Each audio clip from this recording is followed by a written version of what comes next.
Tuan-tuan yang dirahmati oleh Allah, insya-Allah pada malam ini, sebagaimana saya janjikan pada minggu lepas, ada dua kisah yang kita akan lihat, yang mana kisah ini berlaku, ya, dia tidak bersangkut lah dengan cerita Perang Tabuk.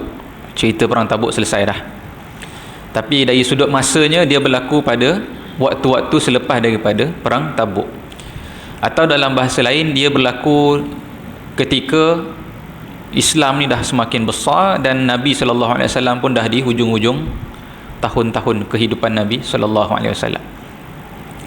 Sebab apa saya bagi background macam tu? Sebab penting, sebab kita akan lihat dua kisah yang ada hari ini seolah-olah kisah yang bukan berlaku, macam tak layak berlaku di zaman Nabi.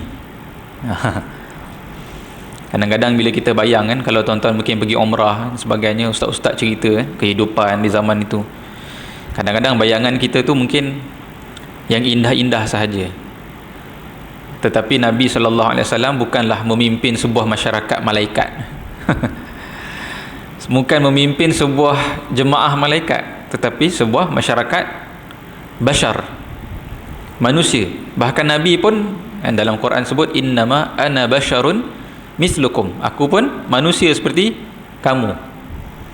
Ada benda Nabi tak berkenan, ada benda Nabi tak suka, ada benda Nabi suka dan sebagainya. Jadi dua kisah yang kita akan lihat hari ini tuan-tuan berlaku dalam sebuah masyarakat manusia.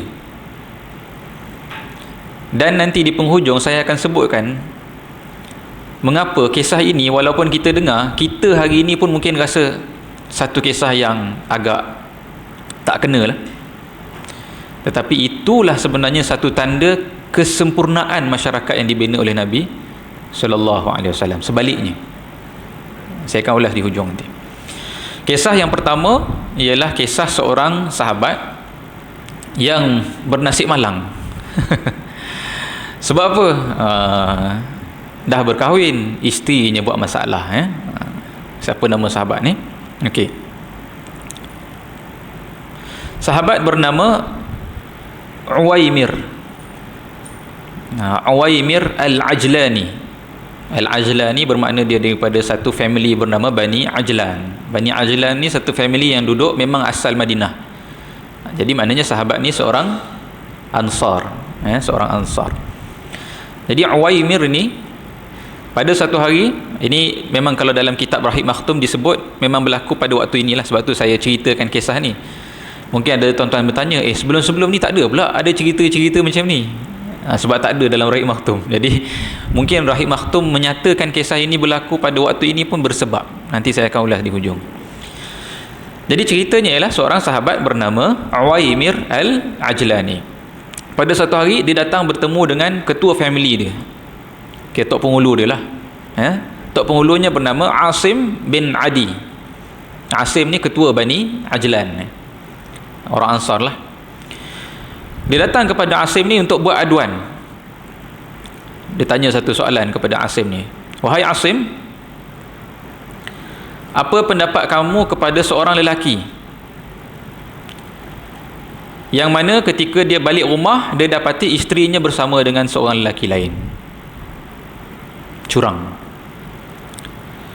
Adakah kamu akan membunuh, adakah lelaki ini sepatutnya membunuh lelaki yang curang dengan isterinya itu? Dan adakah kemudian selepas itu kamu akan qisas pula kepada suami ni? Faham Maknanya siapa nama dia tadi? Uwaimir ni nak tanya pendapat. Kalaulah ada seorang lelaki mendapati isterinya curang dengan lelaki lain, patutkah lelaki ini membunuh lelaki yang curang itu? Sebab apa? Menjaga kehormatannya dan atas maruahnya lah. Natural reaction sebagai seorang lelaki yang ada maruah, takkan biar tengok je. Dia kata, boleh tak lelaki ini membunuh lelaki itu? Dan adakah suami ini nanti akan diqisas sebab dibunuh lelaki itu? Soalan daripada Uwaimir.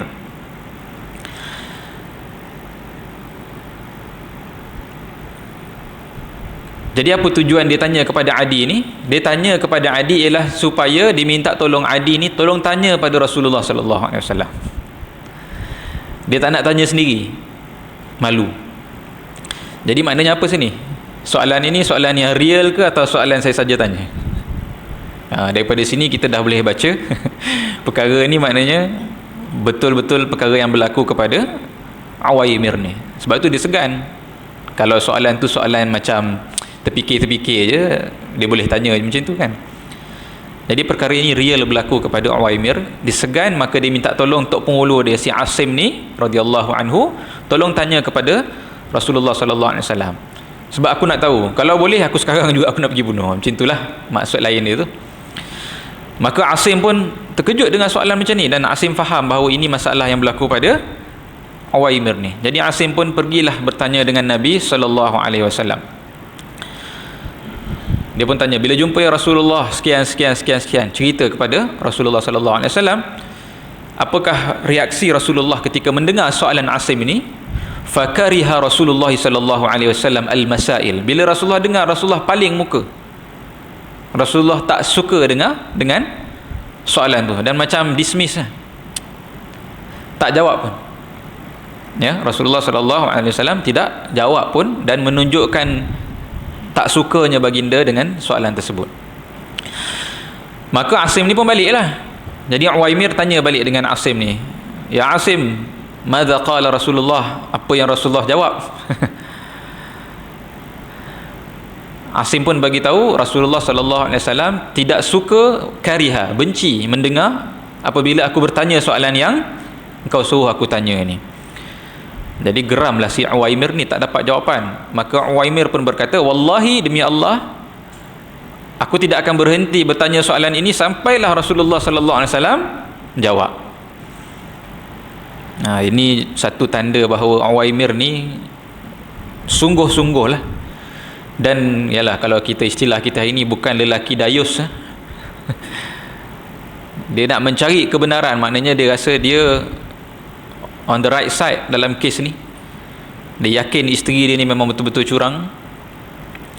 Jadi dia nak cari juga jawapan walaupun Rasulullah tak nak layan.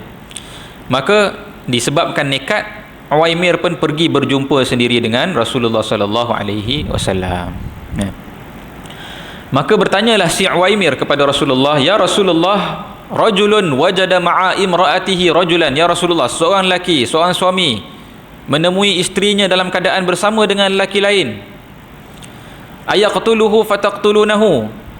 Boleh ke tidak suami ini membunuh lelaki itu, dan adakah kemudian suami ini akan diqisas kerana membunuh pula lelaki itu? Am kaifa yasna, ataupun apa sepatutnya yang dibuat oleh si suami ni ya Rasulullah? Dia masih menggunakan bahasa kata ganti diri ketiga seolah-olah bukan dia lah. Tapi dalam tradisi Arab, kadang-kadang bila nak sebut satu perkara yang agak ekstrim ataupun mungkin kelihatan keterlaluan, orang Arab akan sebut seolah-olah orang lain. Tapi yang mendengar faham bahawa sebenarnya yang bertanya itulah orang punya badan tu sendiri. Rupa-rupanya ketika Uwaimir datang berjumpa Rasulullah, berkata Rasulullah, wahai Uwaimir, qad anzalallahu al-Qur'ana fika wa fi sahibatik. Rupa-rupanya bila si Asim tadi kan, first tanya, Asim tu tanya kan, bila balik tak dapat jawapan, sebelum si Uwaimir ni datang nak jumpa Rasulullah, telah turun ayat daripada Allah Subhanahu wa taala khusus kepada Uwaimir ini dan isterinya. Kata Rasulullah, wahai Uwaimir, telah Allah turunkan kepada kamu ayat Quran khusus kepada engkau dan sahibatik. Dah tak sebut dah isteri, sebut kawan kau tu. Bahasanya lah, kalau terjemah literal ni, sahibatik ni kawan perempuan kau. Lalu Nabi SAW perintah kepada Uwaimir, panggil sini, bawa mari isteri kamu datang berjumpa dengan aku. Jadi Rasulullah nak menjadi hakim dalam masalah yang diadukan oleh Uwaimir mengenai isterinya ini. Apa ayat yang turun itu, tuan-tuan? Apa ayat yang turun tu?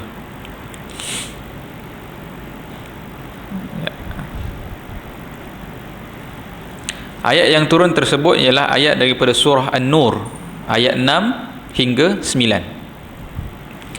وَالَّذِينَ يَرْمُونَ أَزْوَاجَهُمْ وَلَمْ يَكُنْ لَهُمْ شُهَدَاءُ إِلَّا أَنفُسُهُمْ فَشَهَادَةُ أَحَدِهِمْ أَرْبَعُ شَهَادَاتٍ بِاللَّهِ إِنَّهُ لَمِنَ الصَّادِقِينَ wal khamisatu al-la'natullahi alaihi in kana minal kadhibin.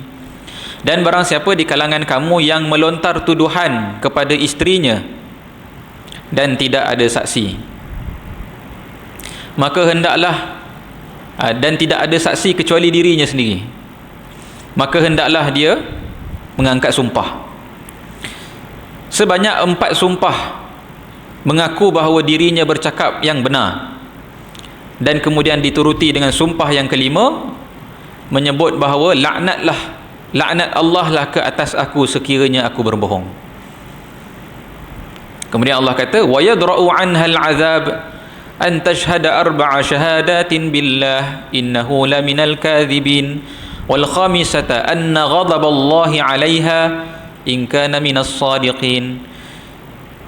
Dan sumpah si suami itu boleh ditolak ataupun boleh ditepis oleh si isteri, kata Allah, dengan si isteri juga melakukan 4 sumpah yang sama, bersumpah bahawa dirinya bercakap benar, tidak buat perkara terkutuk itu, dan diakhiri dengan sumpah kelima bahawa Allah Subhanahu Wa Taala akan mengazab dirinya sekiranya isteri ini berbohong. Jadi memberi peluang kepada kedua-dua belah pihak untuk bersaksi ke atas dirinya sendiri. Sebab apa? Dalam masalah ini tidak ada saksi. Tidak ada saksi. Jadi ayat An-Nur 6 hingga 9 inilah merupakan ayat yang menyatakan hukum dalam muamalat ataupun hukum dalam munakahat, iaitu hukum apa tuan-tuan? Kita mungkin jarang, sebab saya rasa di Malaysia pun mungkin jarang, tak tahulah, wallahualam, saya ni tak duduk mahkamah syariah. Kalau tanya sahabat-sahabat mahkamah syariah mungkin banyak kes macam ni. Kita duduk luar ni kita jarang dengar hukum ni, iaitu hukum li'an. Ya, hukum li'an, suami melaknat isteri sendiri. Ya, hukum li'an. Okey, kita habiskan dulu cerita apa jadi pada sahabat tadi. Jadi apa jadi kepada sahabat tu? Bila Rasulullah kata dah turun ayat ni, bermakna dah ada solution. Sebelum ini tidak ada. Dan kenapa Rasulullah SAW tak suka dengar tu? Rasulullah menganggap ini ialah satu soalan-soalan yang soalan-soalan panas, yang maknanya nak suka-suka bertanya. Ataupun kalau boleh Rasulullah kata janganlah benda macam ni dibawa ke publik. Dalam sebuah masyarakat yang dididik oleh Rasulullah SAW, soalan macam ni satu soalan yang jijik. Kita dengar hari ni pun jijik tak? Kalau saya cerita, walaupun kalau dalam masyarakat kita hari ni banyak kes macam ni. Baru-baru ni musim haji kan. Tuan-tuan kalau tak tahu lah, tuan-tuan tahu ke tidak, viral kat Facebook kan? Doktor petugas haji dengan jururawat petugas haji juga berkedudukan di Madinah. Dua-dua suami orang dan isteri orang. Bila kita baca tu yalah, inilah dia masyarakat kita ni. Bila sebab yang terdedah tu pun sebab suami isteri kepada si doktor ni tunjukkan screenshot. Kantoi lah kira dia buka handphone suami dia ni, buka WhatsApp, screenshot semua, lengkap perbualan si doktor dengan jururawat ni, yang bermula dengan ucapan-ucapan biasa je kan, Assalamualaikum, khabar hari ni, macam mana hari ni kerja sebagainya. Berakhirlah sehingga ke perbualan terakhir yang ada dalam tu, malam ni free ke? Mehlah jumpa borak-borak. Jumpa kat mana? Jumpa di bilik. Hotel di mana ni? Hotel di Madinah. Dahsyat kan? Kok ia pun keluarlah daripada tanah haram dulu tak? Boleh ada manusia macam ni. Jadi itulah sebenarnya macam Nabi sebutlah, kalau lelaki dan perempuan berdua, tiada yang ketiga melainkan syaitan. Tak kisahlah mana pun orang tu kan, duduk depan Kaabah pun syaitan tu tetap boleh menyelit juga kan.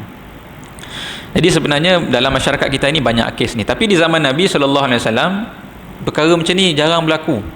Dan bila sampai kepada Nabi perkara ni first time. Dan Nabi kalau boleh tak payahlah ni bawa ke public, maknanya tak nak orang tahu. Dan Nabi sendiri pun tak pernah dengar kes macam ni dan tak ada solution. Sehinggalah turun ayat surah An-Nur tadi 6 hingga 9. Maka apa yang berlaku, Nabi SAW panggil Uwaimir, panggil isterinya, dan diminta buat sebagaimana yang dalam ayat tadi. Lalu bermulalah dengan Uwaimir. Jadi li'an ini memang satu hukum yang dikurniakan oleh Allah kepada lelaki. Kita jangan ingat selalunya yang tertindas dalam hubungan suami isteri ni orang perempuan aja. Banyak juga lelaki-lelaki yang tersakiti. Saya baca ada satu grup kalau Facebook sih ada grup suami-suami tersakiti. Kan? Sebab dia orang perempuan bila mengadu orang percaya, bila suami mengadu orang susah nak percaya, kan? Isteri buat gini. Satu lagi orang lelaki pun tak suka nak mengadu, kan? Tak gentleman lah. Tapi memang ada grup, kan? Tapi saya tengok kadang dalam tu dah mengada-ngada pula, benda-benda kecil pun nak dibesar-besarkan, kan? Kadang-kadang orang lelaki sekarang pun payah ada macam orang perempuan. Tapi memang li'an ini dikurniakan kepada suami. Dalam kes di mana ialah kat rumah ni mana nak jumpa saksi. Bendanya bukan berlaku kat hotel, kat mana ke apa, macam zina. Kan, kalau zina memang sama ada pengakuan atau kena ada 4 saksi. Kan, kalau di rumah orang sendiri dan memang berlaku di rumah orang dan memang khusus, li'an ini ialah apabila curang itu berlaku fi firashihi, di katilnya sendiri, katil si suami ni, di biliknya, di katilnya. Siapa lagi yang tahu apa dalam tu? Takkan orang lain nak nampak, kan? Jarang orang pasang CCTV dalam bilik tak? Kalau kat hotel tu boleh lagi duk tengok CCTV, keluar balik footage tu, kan? Ni dalam rumah, dalam bilik. Jadi sebagai seorang suami, apa avenue, apa solution dia ada? Melainkan menunggu adanya solution begini. Jadi kurniaan Allah kepada lelaki ini untuk memberi jalan keluar. Tapi kena berani tanggung. Engkau yakin ke tidak nak menuduh isteri engkau ni? Jangan sebarangan. Sebab itu 4 sumpah bahawa aku yakin, aku berkata benar, isteri aku curang. Tapi sumpah yang kelima tu yang bahaya.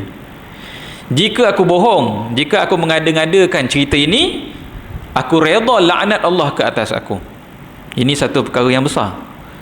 Dalam satu hadis lain ada juga cerita lain, kisah sahabat lain yang sama kes macam ni, iaitu sahabat bernama Hilal bin Umayyah. Ada tuan-tuan ingat lagi tak siapa Hilal? Tak ingat, Kisah perang Tabuk, 3 orang sahabat tertinggal, betul? Yang saya cerita itu kisah Ka'ab, kan? 3 orang yang tertinggal ni yang Allah sebut dalam Quran.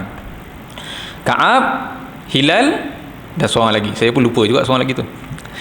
Hilal ni salah seorang. Rupa-rupanya Hilal ni pun sama. Dia balik rumah malam, dia kata, aku balik isyak ya Rasulullah, aku nampak laki lain duduk dalam bilik aku. Aku tak masuk rumah. Geram betul, aku tak masuk rumah. Aku tunggu sampai pagi, memang betul. Sampai ke pagi laki tu ada. Buat apa duduk dalam rumah orang sampai ke pagi? Tak buat benda lain lah tu, dia kata. Dan dia kata pada Rasulullah, aku lihat dengan mata aku dengar dengan telinga aku. Maknanya kira yakinlah, bukan illusion, bukan mimpi dan sebagainya, kan? Dan si Hilal ni pun samalah. Ketika itu dah ada hukum li'an, maka Rasulullah pun panggil suruh li'an. Cuma dalam cerita Hilal ni, bila Hilal ni nak sebut, dia sebutkan 4 kali, aku sumpah memang betul aku cakap benar, isteri aku curang. Sampai yang kelima tu ada sahabat lain keliling. Sahabat lain pesan, wahai Hilal, kau nak sebut sumpah yang kelima ni, engkau kena sedar. Dan Rasulullah pun kata, wahai Hilal, ittaqullah, takutlah kepada Allah sebelum kau sebut sumpah yang kelima ni. Kau make sure kau yakin betul-betul, sebab sumpah yang kelima ini mujibul azabu alaik, akan mewajibkan azab kepada engkau di akhirat nanti. Fattaqullah, takutlah kepada Allah. Maknanya ni berat, sumpah yang kelima ni berat. Kalau tak confident, jangan. Dan Hilal ni kata, aku confident sebagaimana confidentnya isteri aku buat benda tu. Dan dia melafazkan dengan tenang. Tapi isterinya pula, bila disebut 4 kali yang berkata benar nak balas tu, sampai ke lafaz yang kelima disebutkan bahawa isterinya taraddadat, teragak-agak. Maknanya apa?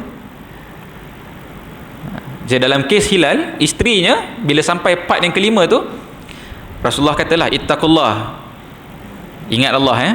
Betul nak lafaz sumpah yang kelima ni, nak kata bahawa si Hilal pula yang berdusta. Ke situ isterinya teragak-agak. Dan disebut, ada yang mendengar isterinya menyebut, kalau aku tak cakap sumpah yang kelima ni, maknanya aku mengakulah aku salah dan aku akan memalukan seluruh kaum kerabat aku. Jadi disebut juga sumpah yang kelima tu. Maknanya apa? Memang dia bohong. Itu kes si Hilal ni. Dalam kes Uwaimir ni sebutlah 4 kali dan sebut lafaz yang kelima. Kemudian Rasulullah panggil isteri dia pula. Isteri dia pun sama juga, sebut 4 kali sumpah, sampai sumpah yang kelima pun dengan selambanya, dengan tidak ada takutnya sebut. Maka terlaksanalah hukum li'an tersebut. Tapi pada waktu ini orang tak tahu jadi apa implikasi, apa jadi lepas ni. Sebab li'an ini bererti kedua-dua pihak melepaskan hukuman, diserah kepada Allah SWT. Pasal dua-dua tak boleh nak sabitkan, betul tak? Kalau memang ada 4 saksi tak ada masalah, tuduh, jatuh hukuman lah, rejam lah. Perempuan yang dah berkahwin hukumannya direjam kalau berzina. Sekarang ni tak ada siapa-siapa yang ada pemberat nak mengatakan siapa yang betul, maka kedua-dua pihak melaknat satu sama lain di atas nama Allah, serah pada Allah di hari akhirat.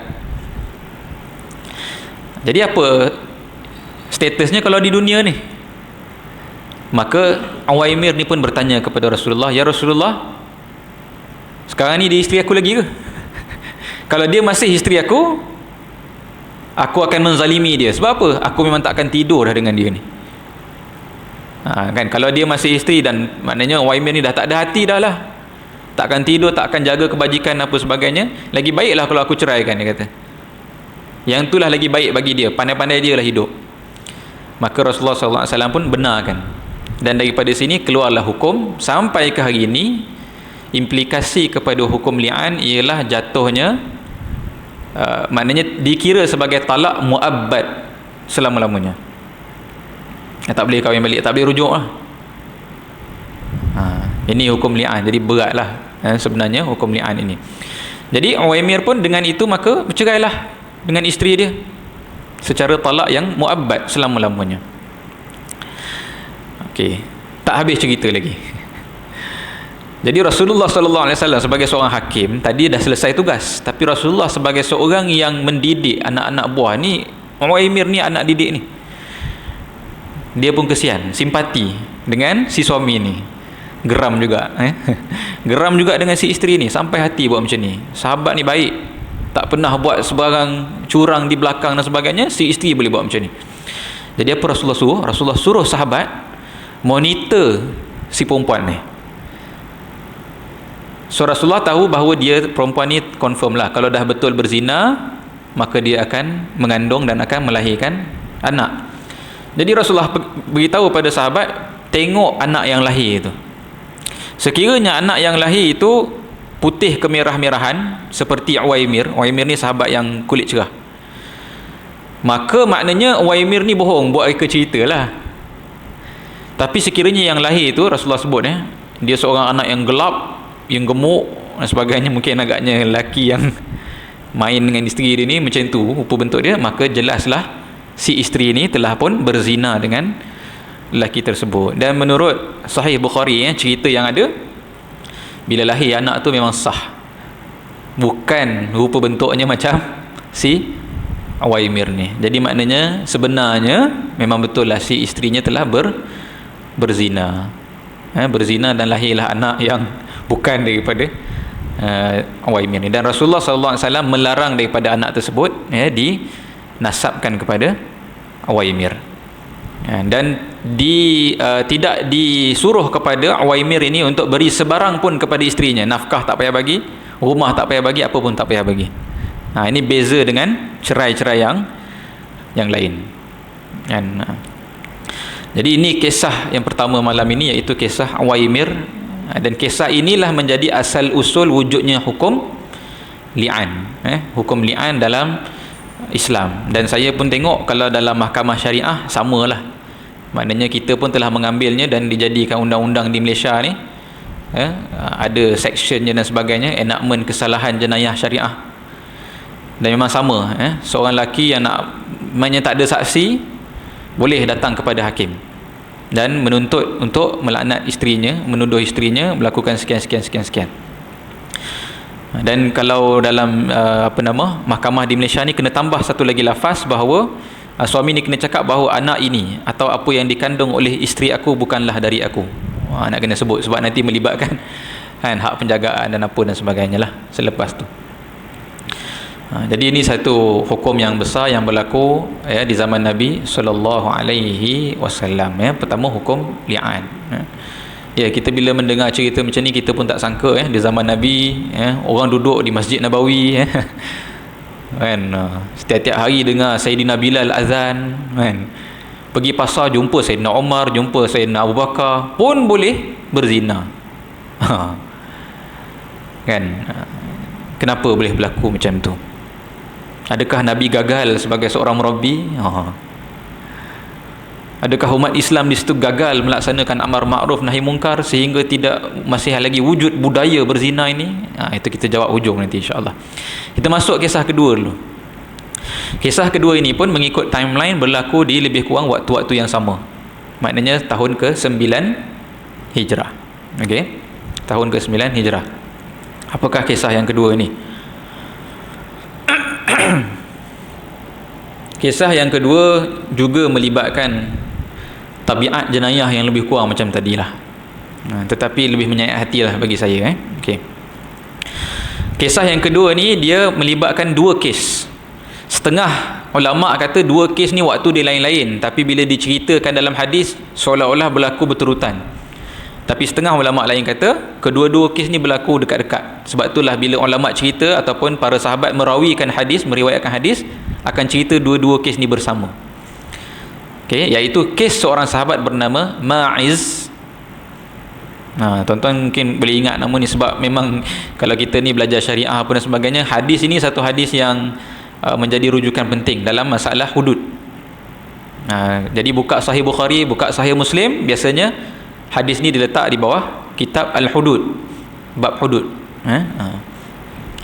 Jadi kes pertama melibatkan sahabat bernama Ma'iz bin Malik, dan kes yang kedua melibatkan seorang wanita yang tidak diketahui namanya tapi datang daripada kabilah Al-Ghamidiyah dan selalu disebut sebagai kes wanita Ghamidiyah sebab tak tahu nama.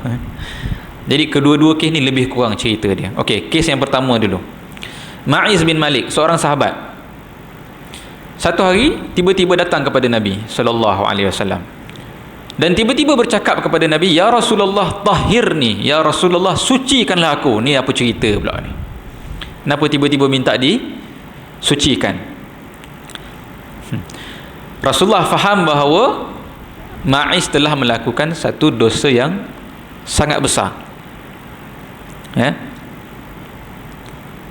Jadi Rasulullah tak tanya pun dosa tu, nampak? Ini sebenarnya satu benda yang penting ni, yang hari ni orang buat sebaliknya. Kan, lagi panas tu lah lagi orang nak tahu kan. Rasulullah ajar bila lagi panasnya dosa tu, lagi sensasinya dosa tu, lagi kena tutup. Jadi Rasulullah tak tanya dan Rasulullah terus jawab, "Waihak, celakalah engkau wahai Ma'iz, kenapa tanya aku depan-depan ni?"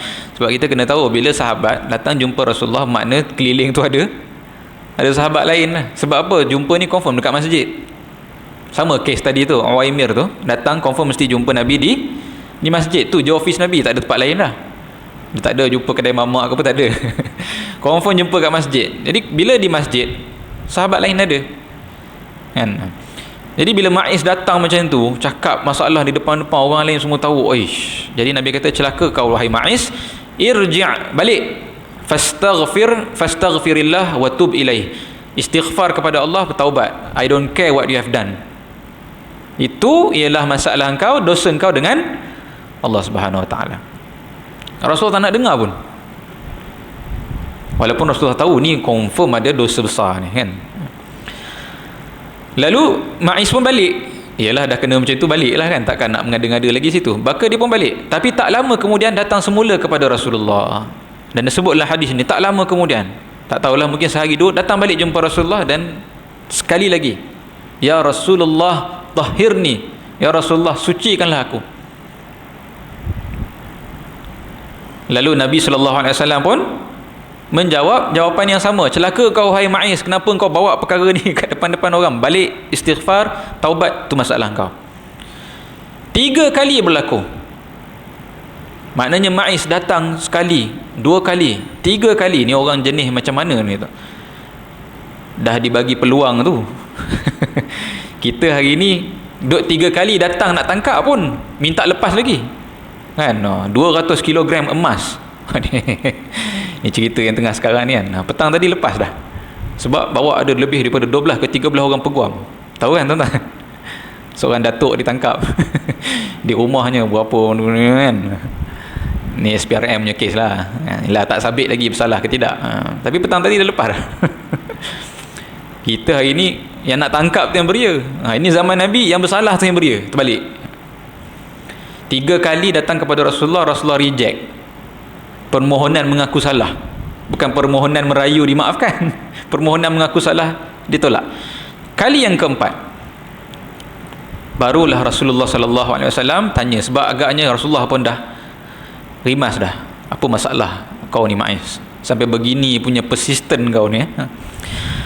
Fima utahhiruka ya Ma'iz? Akhirnya Rasulullah terpaksa tanya, apa yang kau minta disucikan ni wahai Ma'iz?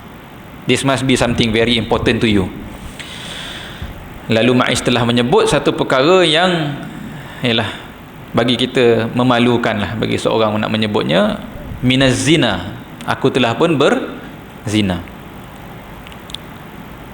Lalu Rasulullah sallallahu alaihi wasallam bertanya, abihi junun? Rasulullah tanya pada orang keliling dia, Ma'iz ni okey tak kepala dia ni? Kok ada yang tahu dia refer ke PSY ke, psikiatrik ke, ada makan ubat ke? Rasulullah tanya pada sahabat, abihi junun? Lalu sahabat pun jawablah, annahu laisa bimajnun, setahu kami tak ada lah, setahu kami okey kepala dia. Tak ada sewel, tak ada apa semua. Kemudian Rasulullah tanya, asyariba khamran? Ada siapa-siapa tahu kot lah malam semalam dia mabuk ke, minum toddy ke apa ke, sampai duk tanya macam ni. Maknanya bercakap ni sedar ke tidak ni? Sahabat pun jawab, sahabat pun datang, seorang sahabat bangun dan pergi bau mulut dia. Tak ada Rasulullah, tak ada bau, tak ada bau arak. Arak ni nak tahu kena bau lah. Kemudian barulah Rasulullah sallallahu alaihi wasallam bertanya. Maknanya tadi Rasulullah tak jawab, tak layan lagi tu. Baru Rasulullah tanya, azanaita ya Ma'iz? Betul ke engkau ni berzina? Kemudian Ma'iz pun menjawab, na'am. Jadi apabila Ma'iz menjawab begini, maka maknanya Rasulullah sebagai hakim bila bertanya soalan macam tu dan orang yang melakukan jenayah pun mengaku, maka telah pun tersabitlah kesalahan tersebut. Kan? Lalu Rasulullah sallallahu alaihi wasallam pun melaksanakan supaya dijatuhkan hukuman sebagaimana yang Allah Subhanahu wa taala ajarkan. Maka diperintahkanlah untuk Ma'iz ini direjam.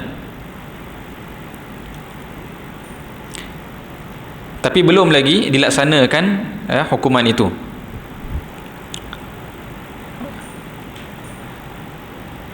On the way ataupun dalam tempoh nak melaksanakan hukuman itu, sebenarnya Rasulullah sallallahu alaihi wasallam masih lagi mengharapkan kalau boleh hukuman ini tidak perlu dijalankan. Kerana apa? Kata Rasulullah sallallahu alaihi wasallam, Rasulullah perintah kepada semua sahabat, istaghfiru li Ma'iz bin Malik.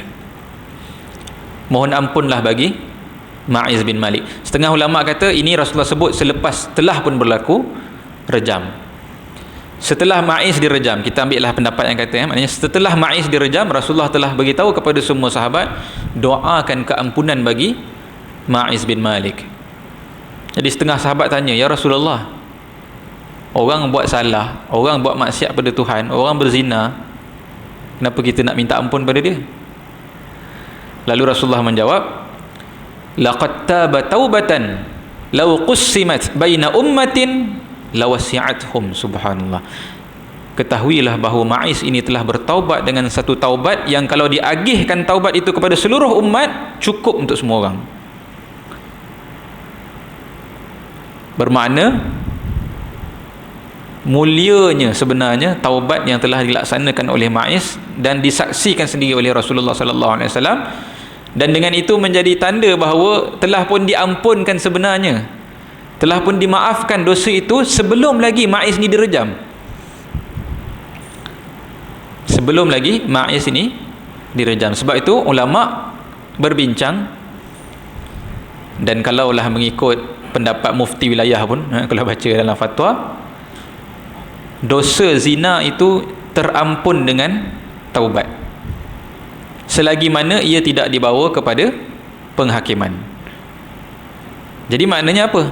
Kalau dah terampun, tidak perlu dihukum. Tidak perlu dihukum. Tetapi sekiranya zina itu dibawa ke medan penghakiman, maknanya ada orang bawa lapor pada polis, lapor pada mahkamah dan sebagainya, masuk kes, maka ia perlu dijalankan hukuman. Sebab itu ada setengah sahabat bila mendengar, bila orang reflect balik kes Ma'iz ni, dia orang kata kalaulah Ma'iz ni tak jumpa Rasulullah, dia masih hidup lagi hari ni, dan dia hidup sebagai seorang mukmin yang sama macam kita balik, walaupun dia pernah berzina. Sebab dia telah pun bertaubat, maknanya kes dia dah close dah di sisi Allah Subhanahu Wa Taala. Tapi Ma'iz ni minta juga penyucian daripada dosa itu di dunia. Dan sebenarnya menurut setengah ulama, bila Rasulullah kata wahai Ma'iz kamu balik bertaubatlah, bermakna Rasulullah sendiri pun dah consider case close dah, tak perlu dihukum. Tetapi Ma'iz sendiri yang minta penyucian daripada Nabi SAW, rasa tak tenang selagi Rasulullah tidak clearkan kes itu secara undang-undang. Maka Ma'iz pun direjam sehingga mati. Ini kisah sahabat Ma'iz bin Malik, dan mahalnya declaration Rasulullah yang terakhir itu kan, taubatnya jika diagih kepada seluruh umat cukup untuk semua orang, walaupun dia seorang yang pendosa dan penzina.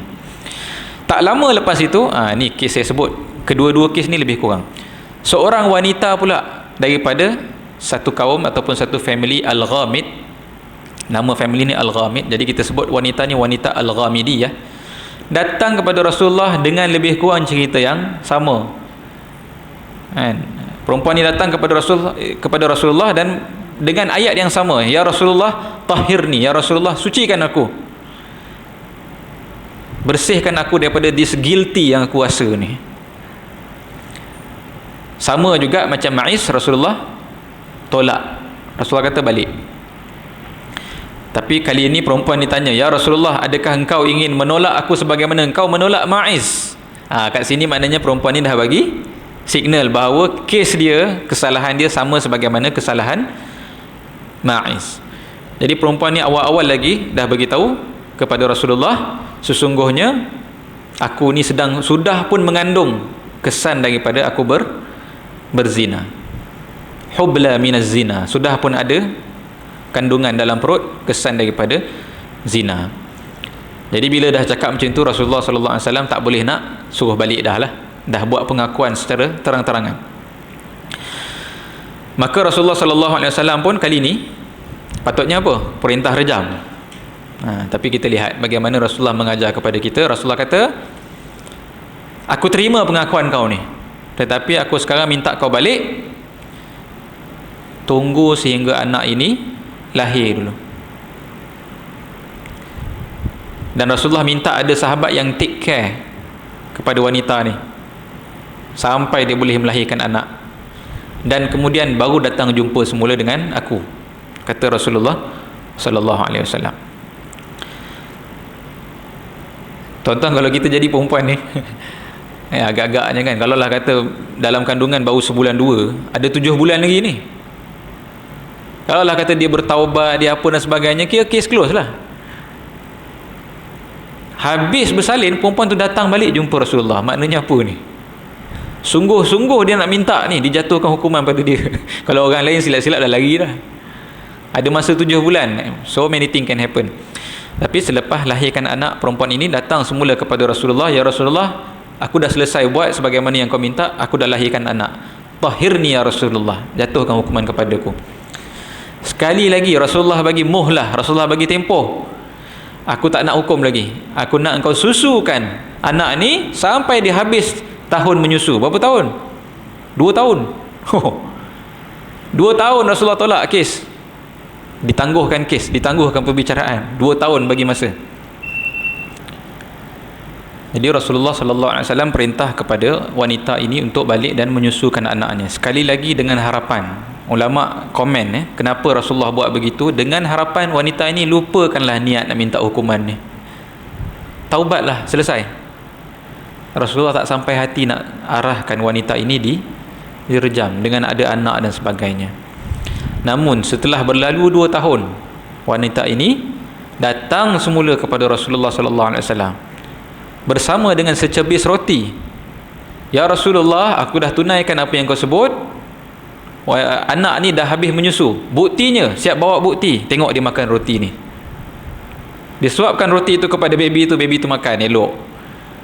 Nak tunjuk memang sungguh-sungguh, wanita ni kata, I've done, now please jatuhkanlah hukuman kepadaku ya Rasulullah, buanglah rasa bersalah ini daripada diriku. Sudah sekurang-kurangnya 3 tahun berlalu, perasaan itu masih lagi menghantui wanita ini.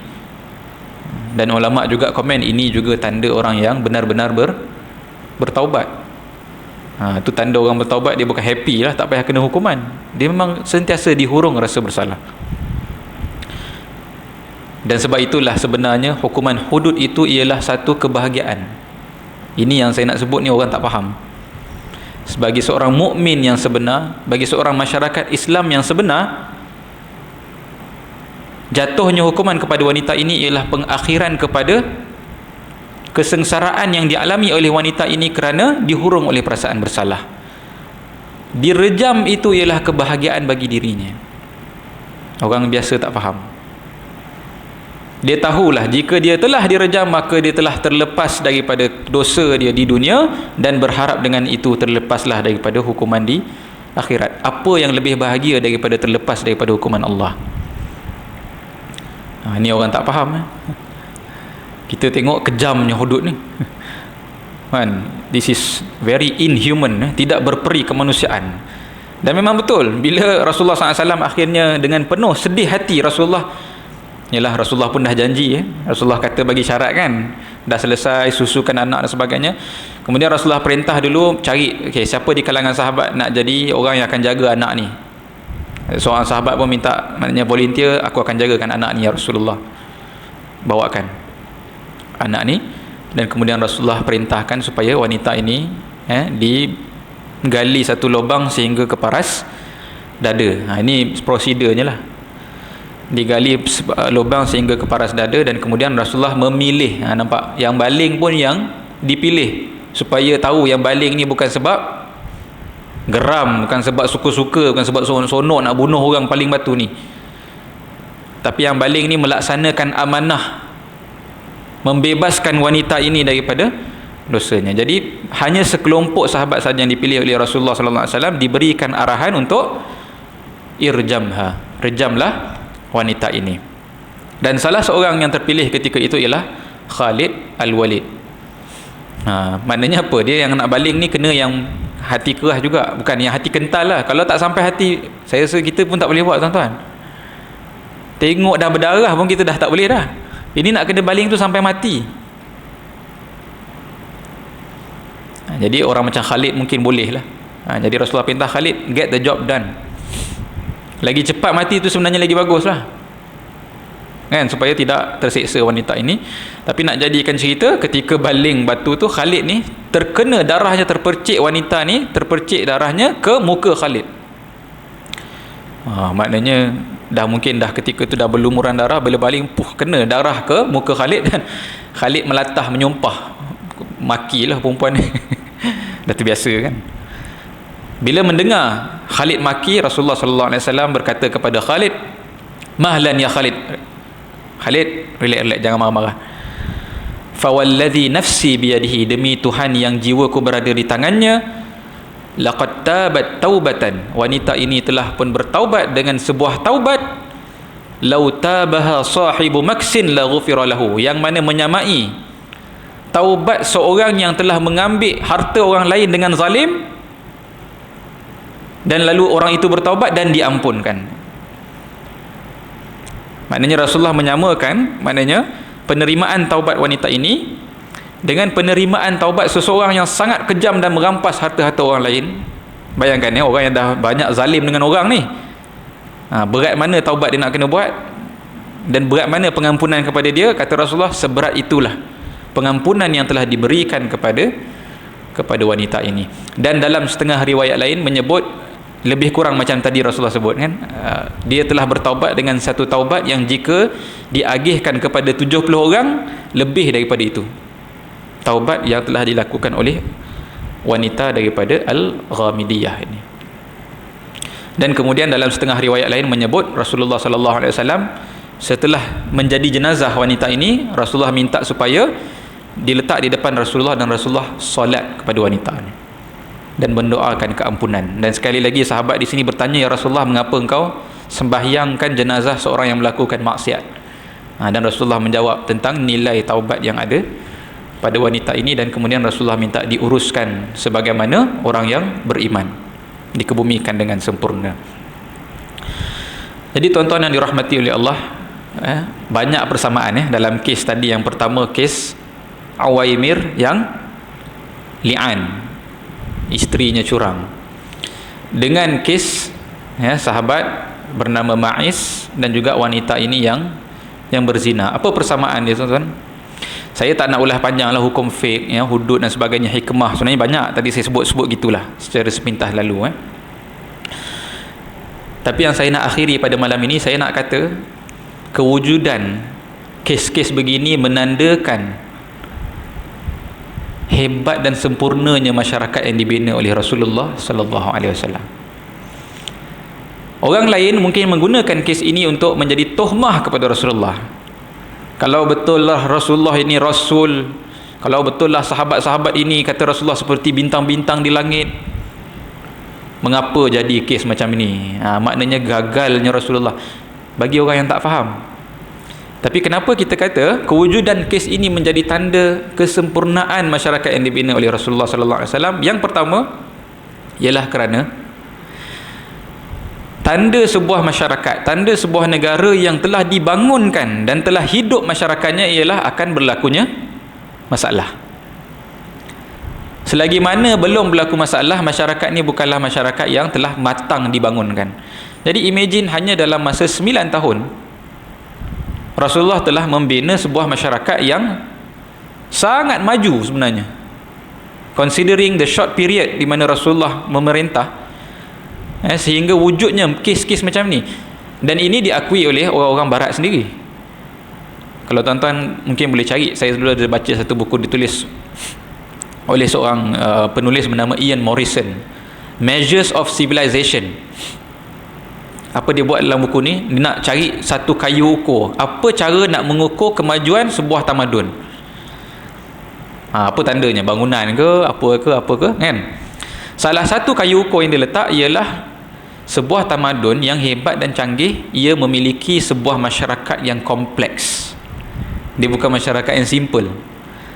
Apa makna masyarakat yang kompleks? Bermakna dah bermacam-macam ragam dan dah ada masalah berlaku. That is a signal atau that is an indicator bahawa masyarakat ini ialah masyarakat yang hidup dalam sebuah tamadun yang maju sebenarnya. Dia kalau masyarakat yang simple, yang masih lagi boleh dikawal, unlikely perkara ni akan berlaku. Sebab tu ketika di Mekah, ada kita dengar sahabat buat macam ni? Tak ada kan? Awal-awal Nabi di Madinah, ada kita dengar sahabat buat macam ni? Tak ada. Ini sebab tu saya sebut ini di penghujung. Dan kalau kita pun faham, ini tandanya bahawa Rasulullah sebenarnya dah hampir selesai kerja Rasulullah untuk membangunkan sebuah masyarakat dan daulah. Tapi tak habis kat situ. Kalau kita cakap macam tu bahaya lah. Maknanya bagus lah Ustaz kalau ada jenayah dalam masyarakat ni. Bukan. Tapi itu satu tanda. Tapi yang kedua, nak menggambarkan kenapa saya kata ini menandakan ini sebuah masyarakat yang sempurna. Kalau masyarakat barat, dia kata cukup dengan jenayah itu satu tanda bahawa we are a matured society. Okey, maka dia berbangga sebenarnya wujudnya red district. Kawasan-kawasan yang ni kan, wujudnya orang-orang yang buat itu ini dan sebagainya. Dia kata inilah tanda sebuah negara yang maju. Tapi dalam masyarakat Islam, tanda kemajuan juga ialah orang yang buat salah, kesalahan akan berlaku. Tetapi orang yang buat salah dalam masyarakat Islam, cantiknya dia dia rectify, dia memperbetulkan kesalahan itu bukan dengan suruhan daripada undang-undang, sebagaimana kes yang ditunjukkan oleh sahabat-sahabat yang tadi. Dalam cerita-cerita kita baca, tuan-tuan, undang-undang ni datang dulu ke moral mereka datang dulu, akhlak mereka datang dulu? Pengakuan-pengakuan ini, kesungguhan mencari solution kepada masalah mereka ini ialah sebenarnya tanda akhlak. Dan akhlak dalam Islam ni bukan perkara yang boleh diimpos dari luar. Dia tak boleh dibuat-buat. Ini saya belajar daripada guru saya ni. Apa makna akhlak? Akhlak ialah sesuatu yang datang daripada iman. Dia bukan benda yang dianggap kesopanan dan kesusilaan. Ada orang boleh tak ada iman tapi berpura-pura baik. Bagi kita itu bukan akhlak. Itu mungkin tingkah laku. Akhlak ni lain, akhlak ni dari dalam. Kalau orang ada iman, ada akhlak, kalau tak ada undang-undang pun, dia sendiri akan memperbetulkan kesalahan dia. Undang-undang hanya datang untuk membantu sahaja mereka ini. Inilah masyarakat yang dibina oleh Nabi SAW. Dan itulah tanda kesempurnaan. Sebab tu kalau tuan-tuan baca pun buku-buku falsafah, sebuah masyarakat yang cantik ialah masyarakat yang keadilannya datang daripada permintaan orangnya sendiri, bukan yang dikuatkuasakan ke atas mereka. Jadi kita boleh ukur lah, kalau hari ini dalam masyarakat kita banyak orang buat salah, dan kita ni kena bersungguh menguatkuasakan, kena bersungguh menghantar penguatkuasa mencari di hotel-hotel sana sini, tu tandanya kita ni jauhlah daripada sebuah masyarakat yang dibina oleh Rasulullah sallallahu alaihi wasallam. Jadi kecantikan masyarakat Islam ialah apabila mereka buat salah dan mereka sendiri bertaubat dan mengakui kesalahan itu regardless of undang-undang. Dan dalam sebuah masyarakat macam ni sebenarnya kalau tak ada undang-undang pun dia tetap masyarakat yang baik. Dan inilah yang ditunjukkan, dipersembahkan oleh Rasulullah sebagai qudwah kepada kita. Jadi sebab itu orang cakap Islam ni dia tak boleh ditegakkan dengan hudud. Adakah dengan kita buat hudud maka muncullah satu masyarakat yang cantik sebab semuanya takut nak buat salah? It doesn't work that way actually. Rasulullah bina sahabat sehingga sahabat sendiri takut dengan dosa itu walaupun tiada hudud, walaupun tiada undang-undang lagi, walaupun dibenarkan pelepasan pun. Dahsyatnya. Sebab bagi mereka ini ialah masalah yang lebih besar daripada melanggar undang-undang. Ini ialah masalah mereka melanggar perintah Allah Subhanahu wa taala. Jadi sebab itu saya ulang, saya sudahi menyebut bahawa ketiga-tiga kes ini menandakan kecantikan dan kesempurnaan masyarakat yang dibina oleh Rasulullah sallallahu alaihi wasallam. Dan inilah yang sepatutnya menjadi contoh. Dan boleh dikatakan susahlah nak berulang dah. Sebab zaman Saidina Umar pun dah kena pergi Umar pun dah kena pergi mencari orang buat salah ni. Sebab masa tu pun orang dah tak macam zaman Nabi kan. Tapi tujuan wujudnya masyarakat yang ideal seperti zaman Nabi ni, barulah kita ni ada benchmark. Jadi kalau orang tanya tuan-tuan, hari ni kita nak bina masyarakat ni sampai ke tahap mana? Sampai jadi macam ni lah. Bukan masyarakat yang malaikat tak buat salah. Ya, kita akan buat salah, tapi dia buat salah, dia sendiri bertaubat dan dia sendiri minta supaya anasir-anasir yang salah ini disisihkan daripada masyarakat. Dia risau sekiranya dia dibenarkan. Ini satu saya lupa nak sebut. Kalau Ma'is ni fikir, kalau aku ni dibenarkan wujud dalam masyarakat, seolah-olah masyarakat ini membenarkan dosa zina itu dipandang sebagai bukan kesalahan sebab tak dihukum. Tapi Ma'is faham tanggungjawab dia kepada masyarakat. I have to show that apa yang aku buat ialah benda yang sepatutnya disisihkan. Inilah yang Allah sebutkan, wa kadzalika ja'alnakum ummatan wasatan litakunu syuhada 'alan nas. Ataupun ayat lain, kuntum khairu ummatin ukhrijat lin-nas ta'muruna bil ma'ruf wa tanhauna 'anil munkar. Kamu ni orang Islam sebaik-baik umat sebab apa? You always seek for perfection. Ta'muruna bil ma'ruf. Kita sentiasa mencari kesempurnaan. Wa tanhauna 'anil munkar, dan sentiasa menyisih perkara yang tak baik. Ada perkara tak baik, kita potong, kita buang, sehingga masyarakat tu jadi satu masyarakat yang pure.